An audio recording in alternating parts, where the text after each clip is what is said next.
रुखसत हुआ तो आंख मिलाकर नहीं गया। वो क्यों किया ये भी बताकर नहीं गया। वो यूं किया कि बातें सबा याद आ गई। एहसास तक हमको दिलाकर नहीं गया। यूं लग रहा है जैसे अभी लौट आएगा।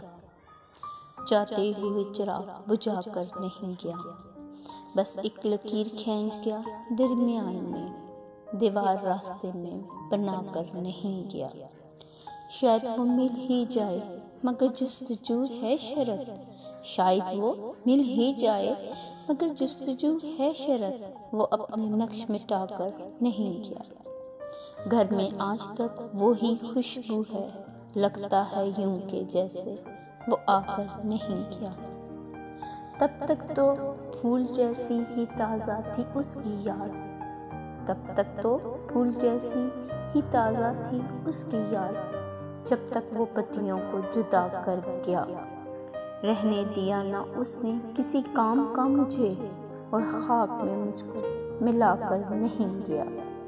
शहजाद ये गिला ही रहा उसकी ज़ात से।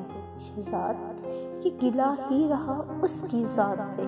जाते हुए कोई गिला करके ना गया।